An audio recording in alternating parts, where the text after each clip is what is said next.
बिस्मिल्लाहिर्रहमानिर्रहीम। अस्सलाम वालेकुम डियर स्टूडेंट्स। आज हमारा टॉपिक है real and apparent wait. Long question है, पेपर पॉइंट ऑफ व्यू से इंपॉर्टेंट है। इस टॉपिक को अंडरस्टैंड करना है बेटा अच्छे से। बार बार जो है वो as a long question paper में रिपीट होता है। तो क्वेश्चन है बेटा हमारे पास real and apparent weight. Weight क्या होता है बेटा, पहले हम इसको डिफाइन करते हैं, फिर वहाँ से आ जाएगा कि रियल वेट में और अपेरेंट वेट में क्या डिफरेंस है। तो सबसे पहले बेटा वेट जो है किसी भी ऑब्जेक्ट का वो इक्वल होता है the gravitational pull of the earth. कि अर्थ के ग्रेविटेशनल फील्ड में जब कोई ऑब्जेक्ट प्लेस होता है, फॉर एग्जांपल उसका मास बेटा अगर हमारे पास m है, तो इस ऑब्जेक्ट पर जो ग्रेविटेशनल फोर्स लगती है, क्या लगती है बेटा, ग्रेविटेशनल फोर्स लगती है, वो इक्वल होती है किसके, ऑब्जेक्ट के वेट के। Gravitational pull of the earth जो है वो किसके बराबर होती है बेटा, वेट ऑफ द ऑब्जेक्ट। अब यहाँ से हमें पता है कि ग्रेविटेशनल फोर्स किसके बराबर होती है, mg के इक्वल होती है। ठीक है, तो दिस रिलेशन mg ये क्या कहलाता है, ऑब्जेक्ट का वेट, और ये किसके इक्वल होता है हमारे पास, gravitational pull of the earth के। ठीक है, नेक्स्ट बेटा यहाँ से रियल और अपेरेंट वेट को फर्दर हम डिफाइन करेंगे, लेकिन उससे पहले आप एक बात और अंडरस्टैंड करें कि आपके पास फ्रेम ऑफ रेफरेंस हमने पढ़े थे। फ्रेम ऑफ रेफरेंस दो तरह के हमने जो है वो डिस्कस किए थे। एक क्या था हमारे पास, इनर्शियल फ्रेम ऑफ रेफरेंस, और दूसरा कौन सा था बेटा, non inertial frame of reference. ठीक है, इनर्शियल फ्रेम और नॉन इनर्शियल फ्रेम में सिंपल छोटा सा जो डिफरेंस याद रखने के लिए आपको बताया था कि जहाँ पे लॉ ऑफ इनर्शिया वैलिड होते हैं उसको हम इनर्शियल फ्रेम बोलते हैं। जहाँ पे जो न्यूटन्स के लॉ हैं वो एप्लीकेबल नहीं हमारे पास, फर्स्ट लॉ, तो उसको बोलते हैं नॉन इनर्शियल। ठीक है, क्या डेफिनेशन होती है कि जब भी कोई फ्रेम ऑफ रेफरेंस क्या हो बेटा, रेस्ट में हो या मूव कर रहा हो विद यूनिफॉर्म वेलोसिटी, दोनों सूरतें हैं। फ्रेम ऑफ रेफरेंस क्या हो बेटा, रेस्ट में हो या क्या कर रहा हो, यूनिफॉर्म वेलोसिटी से मूव कर रहा हो, तो ऐसे फ्रेम ऑफ रेफरेंस को बेटा क्या बोलते हैं, इनर्शियल फ्रेम ऑफ रेफरेंस। ठीक है, अच्छा देखिए दोनों बातों में, रेस्ट में हो या यूनिफॉर्म वेलोसिटी से मूव कर रहा हो, फ्रेम ऑफ रेफरेंस या ऑब्जेक्ट का एक्सेलरेशन क्या होगा हमारे पास, जीरो होगा। तो आप बेटा यहाँ से ये डेफिनेशन कर सकते हैं इनर्शियल फ्रेम ऑफ रेफरेंस की कि a non accelerated frame of reference को हम क्या बोलते हैं, इनर्शियल फ्रेम ऑफ रेफरेंस बोलते हैं। ठीक है, फिर बेटा अगर यहाँ से हम non inertial frame of reference को डिफाइन करना चाहें तो वो क्या होगा हमारे पास, कि ऐसा फ्रेम ऑफ रेफरेंस जो क्या कर रहा हो, वेरिएबल वेलोसिटी के साथ मूव कर रहा हो। वेरिएबल वेलोसिटी मतलब ये इसका एक्सेलरेशन जो है वो जीरो ना हो, तो एक एक्सेलरेटेड फ्रेम ऑफ रेफरेंस को बेटा हम क्या बोलते हैं, non inertial frame of reference. ठीक है, तो ये दो पॉइंट्स आपने अच्छे से माइंड में रखने हैं। एक होता है इनर्शियल फ्रेम, सिंपली इसको क्या बोलते हैं बेटा, non accelerated frame of reference. ठीक है, और दूसरा कौन सा है हमारे पास, non inertial frame of reference, तो ऐसा फ्रेम ऑफ रेफरेंस जो क्या हो बेटा, एक्सेलरेटेड फ्रेम ऑफ रेफरेंस हो,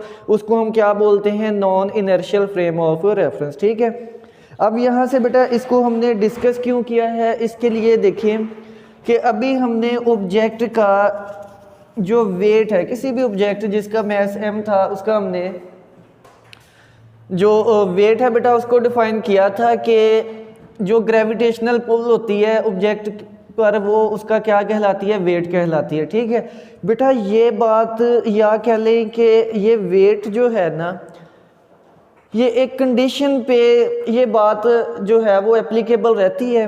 कुछ कंडीशंस में ये बात जो है वो एप्लीकेबल इस तरह से चेंज होगी, उसको डेफिनेशन से हम देखते हैं कि सबसे पहले है रियल वेट। बात को समझिएगा, it is the gravitational pull of the earth on the object. Real weight क्या है कि जो ऑब्जेक्ट पर ग्रेविटेशनल की पुल लग रही है वो ऑब्जेक्ट का क्या है बेटा, रियल वेट है। ठीक है, अब बेटा वेट को हम मेजर कैसे करते हैं? वेट को मेजर करने के लिए हम यूज करते हैं स्प्रिंग बैलेंस। वेट किससे मेजर करते हैं हम? स्प्रिंग बैलेंस से। फॉर एग्जांपल ये हमारे पास कोई भी स्प्रिंग बैलेंस है, इसके साथ हमने एक ऑब्जेक्ट बेटा हैंग किया है जिसका मैस m था, ठीक है। अब इस पर जो ग्रेविटेशनल फोर्स लग रही है F is equal to mg और उसकी डायरेक्शन किस तरफ है? डाउनवर्ड, ठीक है।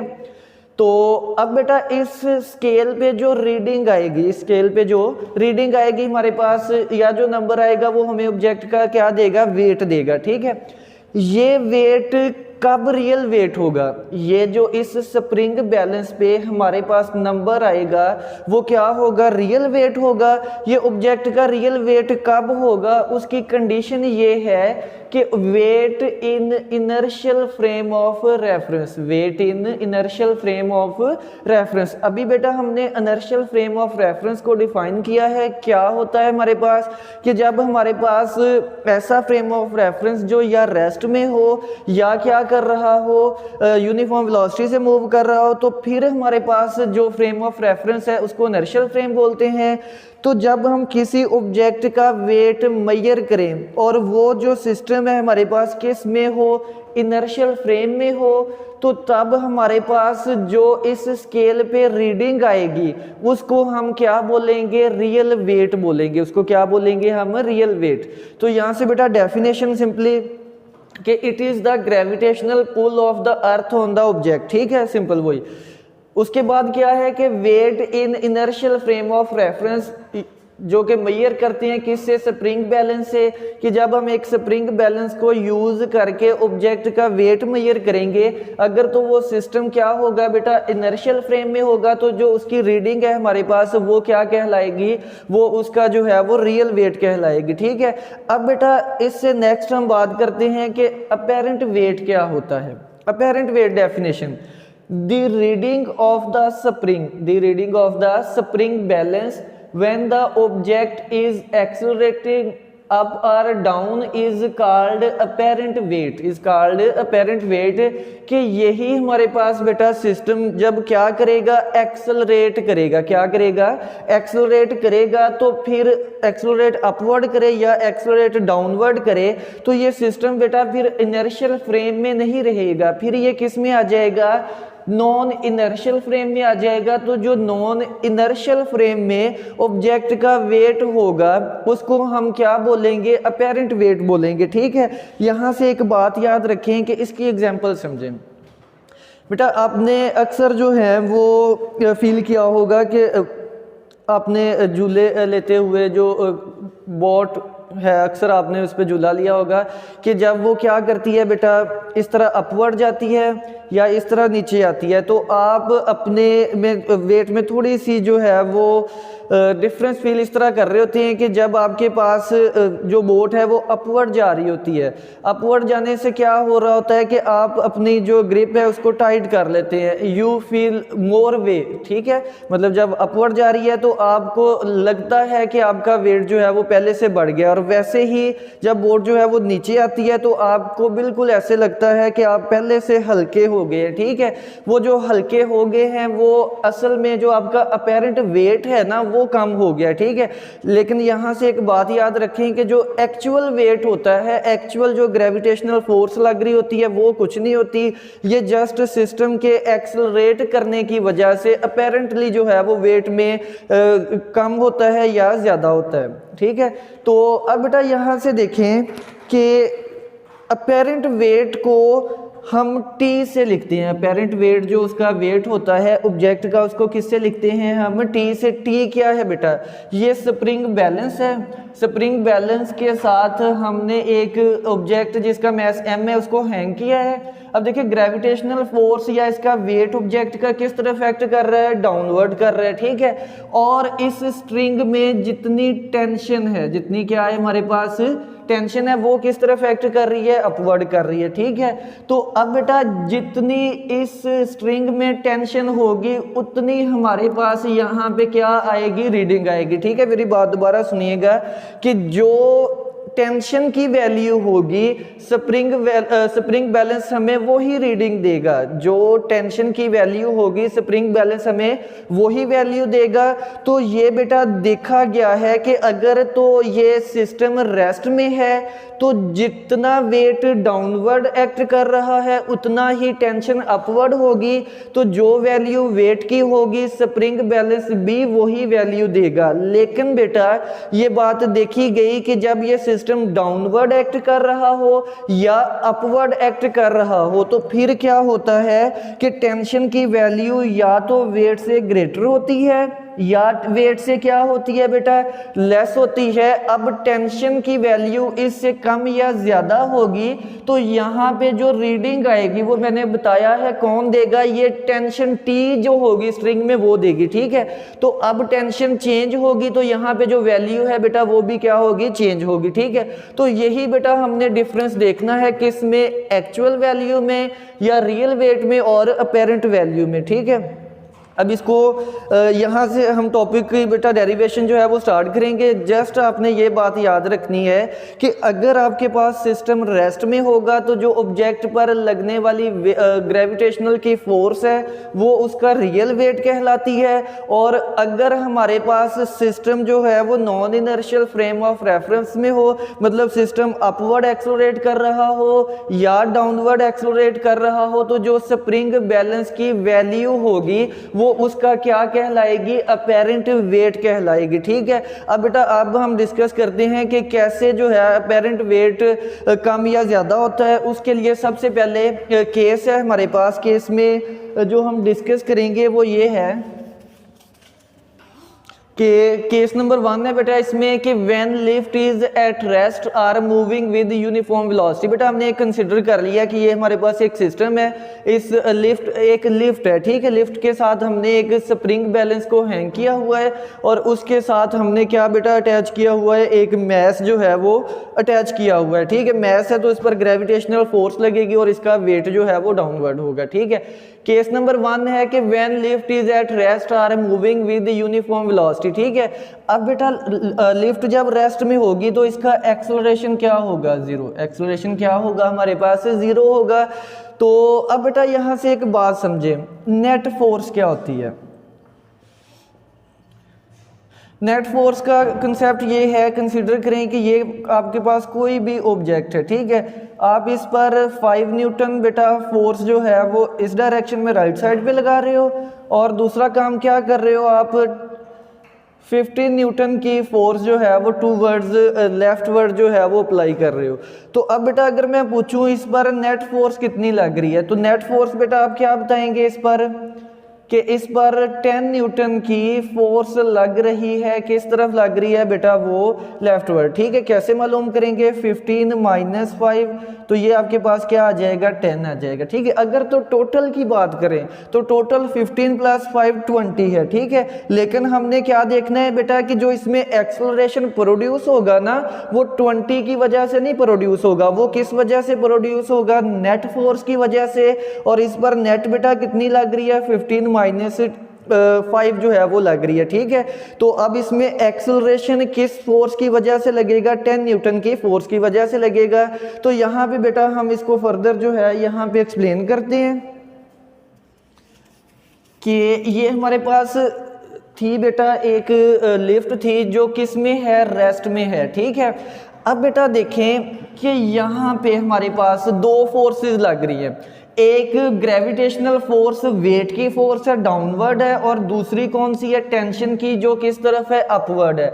अब हमने नेट फोर्स निकाल दी है तो बेटा एफ नेट किसके इक्वल आ जाएगा, नेट फोर्स आ जाएगा टेंशन टी बेटा किस तरफ है, अपवर्ड है, और जो हमारे पास ग्रेविटेशनल फोर्स है वो किस तरफ है, डाउनवर्ड है। तो नेट फोर्स क्या आ जाएगी, टी माइनस डब्ल्यू।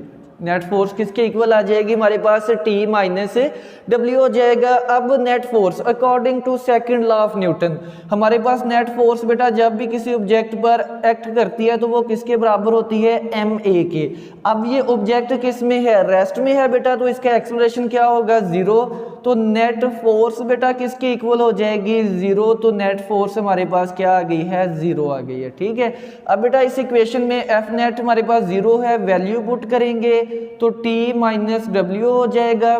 तो यहाँ से अगर बेटा हम T मालूम करना चाहें तो T किसके इक्वल आ जाएगा W के। क्या मतलब इस बात का कि जब आपके पास लिफ्ट किस में होगी बेटा 0 एक्सेलरेशन में होगी, ठीक है, तो फिर क्या होगा कि जो टेंशन है वो किसके इक्वल आएगी W के। ठीक है, टेंशन बेटा क्या हमने बोला था, टेंशन उसका अपेरेंट वेट है। टेंशन क्या होती है इसकी कि यहाँ पे जो T की वैल्यू है वो हमें यहाँ पे स्प्रिंग बैलेंस की वैल्यू देता है। तो जब लिफ्ट रेस्ट में होगी या यूनिफॉर्म वेलोसिटी से मूव करेगी तो उतनी ही टेंशन होगी स्ट्रिंग में जितना उस ऑब्जेक्ट का क्या है वेट है। ठीक है, तो यहाँ पे रिजल्ट बेटा लास्ट पे आपने लिखना है कि जब सिस्टम जो है वो रेस्ट में होगा तो tension real and apparent weight are equal, real and apparent weight are equal.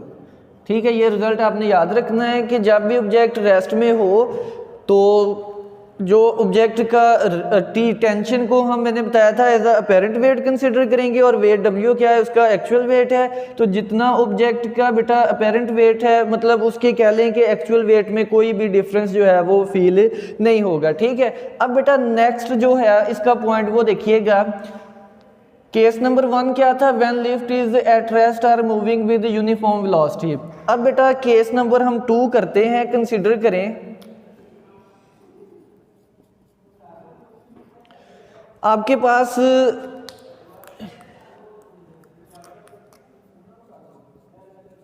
when lift is accelerating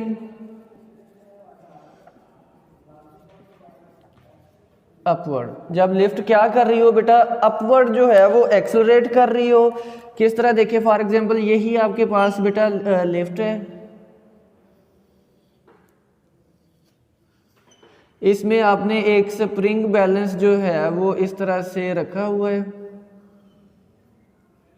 और उसके साथ एक वेट मैस का ऑब्जेक्ट आपने हैंग किया है। तो इसका वेट बेटा किस तरफ एक्ट करेगा, डाउनवर्ड एक्ट करेगा, mg वेट डाउनवर्ड एक्ट करेगा। और जो स्ट्रिंग में टेंशन है बेटा वो किस तरफ होगी, वो हमारे पास अपवर्ड होगी। ठीक है, यहाँ पे इसकी ग्रेडिंग कर लेते हैं नंबरिंग।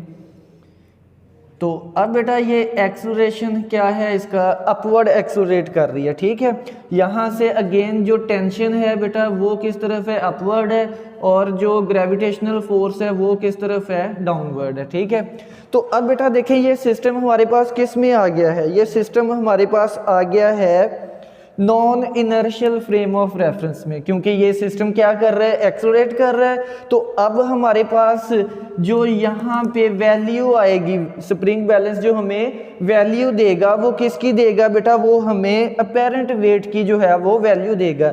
अब बेटा अगेन अगर हम इसकी नेट फोर्स मालूम करना चाहें तो एफ नेट जो है इसी फार्मूला से, ठीक है, नेट फोर्स दो फोर्सेस एक्ट कर रही हैं, कौन कौन सी, एक टेंशन T जो अपवर्ड है और दूसरी ग्रेविटेशनल फोर्स जो किस तरफ है, डाउनवर्ड।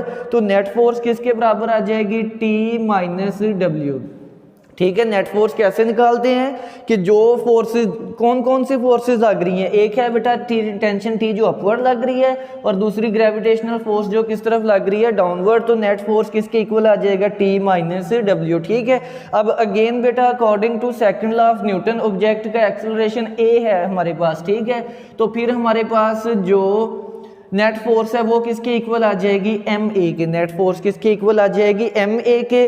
देखिए यहाँ पे एक्सेलरेशन 0 था तो नेट फोर्स क्या आ गई, 0। अब ऑब्जेक्ट का एक्सेलरेशन a है और किस डायरेक्शन में है, अपवर्ड है। तो यहाँ पे नेट फोर्स जो है वो 0 नहीं होगी क्योंकि ऑब्जेक्ट के पास क्या है, एक्सेलरेशन है। तो ये नेट फोर्स की बेटा वैल्यू यहाँ पे पुट करेंगे, ma इज इक्वल टू क्या हो जाएगा, T माइनस W हो जाएगा। ठीक है, अब यहाँ से बेटा ये नेगेटिव है, दूसरी साइड पे जाएगा तो पॉजिटिव हो जाएगा।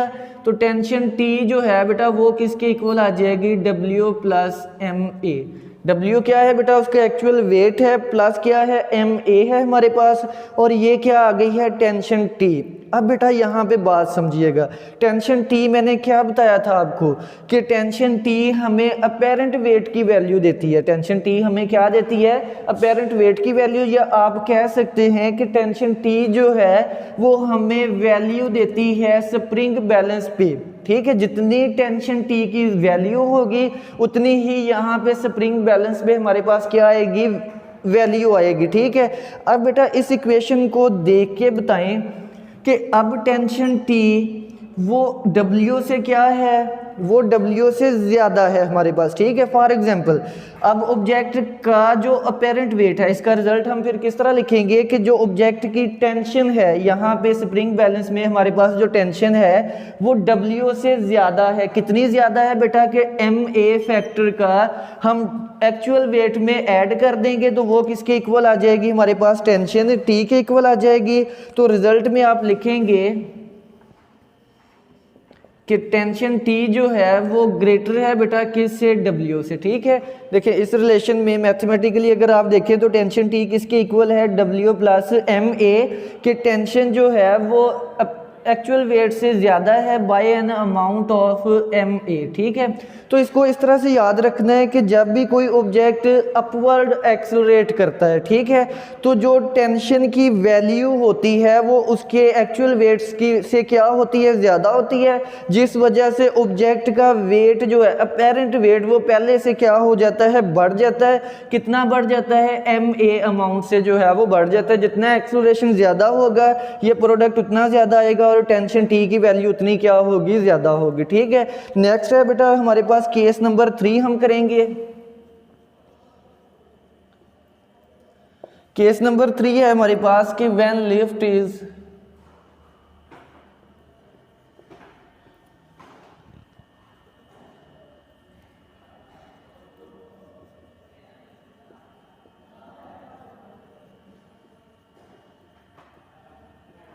जब लिफ्ट क्या कर रही हो बेटा, डाउनवर्ड एक्सलरेट कर रही हो। फॉर एग्जांपल ये हमारे पास लिफ्ट है,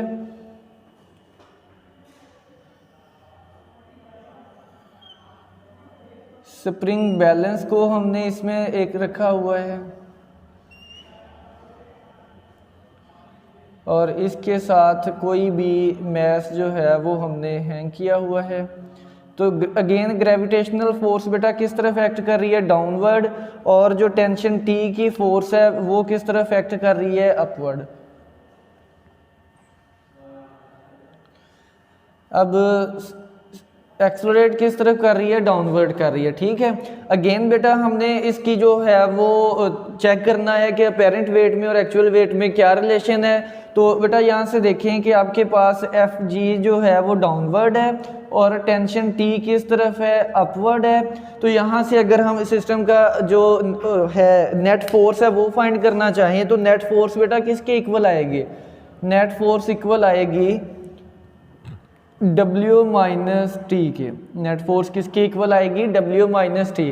बेटा यहाँ से एक बात समझिएगा, इस टॉपिक में जो आपको थोड़ी सी चीज़ तंग करेगी वो ये है कि जब हमने when lift is accelerating upward, जब अपवर्ड के लिए किया था तो नेट फोर्स का रिलेशन क्या निकाला था, T माइनस W। क्या निकाला था, T माइनस W। ठीक है, वही लिफ्ट जब क्या कर रही है बेटा, लिफ्ट इज एक्सलरेटिंग डाउनवर्ड। ठीक है, तो फिर हम देखें वेरिएबल वही दोनों हैं, T W और T, लेकिन यहाँ पे हम क्या लिख रहे हैं, W माइनस T। तो ये कैसे बेटा T माइनस W लिखना है या W माइनस T, तो बेटा याद रखें जिस डायरेक्शन में एक्सेलरेशन होगा, जिस डायरेक्शन में क्या होगा, एक्सेलरेशन होगा, उसको आपने पहले लिखना है बेटा। फॉर एग्जांपल यहाँ पे एक्सेलरेशन जो है अपवर्ड था, अपवर्ड कौन सी फोर्स लग रही थी, टेंशन की फोर्स है, तो टेंशन को हमने जो है वो यहाँ पे पहले लिख लिया। ठीक है, और यहाँ पे देखें बेटा, यहाँ पे एक्सेलरेशन किस तरफ है, डाउनवर्ड है, और डाउनवर्ड कौन सी फोर्स एक्ट कर रही है, वो FG, जो किसके बराबर होती है, वेट के इक्वल होती है। तो यहाँ पे एक्सेलरेशन चूंकि डाउनवर्ड था तो हमने ग्रेविटेशनल फोर्स या जो वेट है उसको जो है वो पहले लिख लिया और टेंशन को माइनस में लिख दिया, ठीक है। तो इसमें ज़्यादा परेशानी की बात नहीं है। अब बेटा यहाँ से अगेन देखें कि ऑब्जेक्ट पर जो नेट फोर्स है वो किसके इक्वल है। According to second law of Newton हमारे पास नेट फोर्स जो है किसी भी ऑब्जेक्ट पर जो नेट फोर्स लगती है वो किसके इक्वल होती है, ma के इक्वल होती है। तो नेट फोर्स की जगह हम ये वैल्यू पुट करेंगे, ma इज इक्वल टू क्या हो जाएगा, w माइनस टी हो जाएगा, ठीक है। अब यहाँ से बेटा अगर हमने अपेरेंट वेट t मालूम करना हो, इधर आएगा हमारे पास ma प्लस टी हो जाएगा, यहाँ पे w, ठीक है। अब यहाँ से अगर t मालूम करना है तो t इज इक्वल टू क्या हो जाएगा, w माइनस ma, ठीक है। अब इस इक्वेशन का क्या मतलब है, इस इक्वेशन का मतलब है कि हमारे पास रिजल्ट की अगर बात करें कि जब ऑब्जेक्ट डाउनवर्ड एक्सेलरेट करता है, डाउनवर्ड एक्सेलरेट करेगा बेटा, तो फिर हमारे पास जो टेंशन t है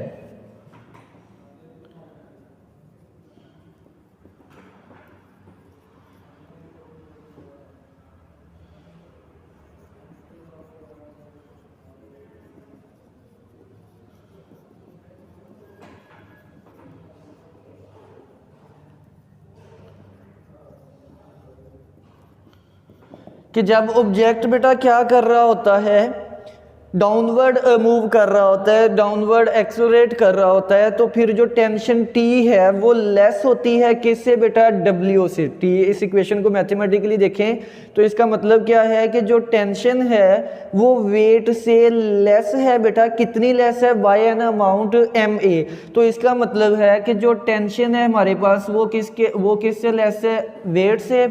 तो इसका मतलब कि जब ऑब्जेक्ट या ये सिस्टम एक्सेलरेटर जो है लिफ्ट डाउनवर्ड एक्सेलरेट कर रही है तो जो इसका वेट है बेटा, अपेरेंट वेट, अब टेंशन कम हो गई है, टेंशन कम हो गई है तो फिर उसकी वजह से जो स्प्रिंग बैलेंस है उस पे जो वैल्यू है वो भी क्या आएगी बेटा, लेस आएगी, ठीक है।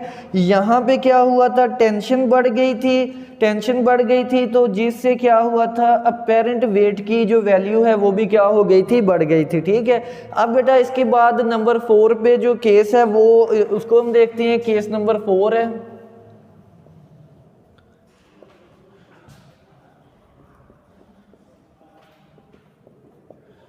When lift is falling freely, कि यही लिफ्ट बेटा अगर हमारे पास फ्री फॉल करेगी। फ्री फॉल क्या होता है बेटा, फ्री फॉल होता है कि जब भी कोई ऑब्जेक्ट अंडर ग्रेविटेशनल फोर्स जो है वो मूव करता है, या आप याद रखिए कि जब भी कोई ऑब्जेक्ट ग्रेविटेशनल फोर्स लगेगी तो ऑब्जेक्ट का जो एक्सेलरेशन है बेटा वो क्या होगा, g के इक्वल होगा। ऑब्जेक्ट का एक्सेलरेशन किसके बराबर होगा, g के इक्वल होगा। तो फिर हमारे पास जो सिस्टम है उसको हम क्या बोलेंगे, फ्रीली फॉलिंग जो है मूव करता हुआ बॉडी, वो कहलाएगा फ्री फॉल। अगर ऑब्जेक्ट ग्रेविटेशनल फोर्स के एक्ट मूव करे, या सिंपली याद रखें कि जब ऑब्जेक्ट का एक्सेलरेशन जो है वो क्या होगा, g होगा, तो फिर उसको हम क्या बोलेंगे, फ्रीली फॉलिंग जो है वो बोलेंगे।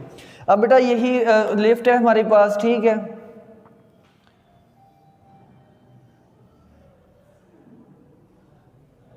अब स्प्रिंग बैलेंस के साथ बेटा हमने इसको जो है एक वेट इसके साथ हैंग किया हुआ है। वेट किस तरफ एक्ट कर रहा है, डाउनवर्ड, और टेंशन किस तरफ एक्ट कर रही है, अपवर्ड, ठीक है। अब जिस बेल्ट के साथ ये जो लिफ्ट बेटा हैंग की थी वो बेल्ट यहाँ से हम जो है वो तोड़ देते हैं, ठीक है।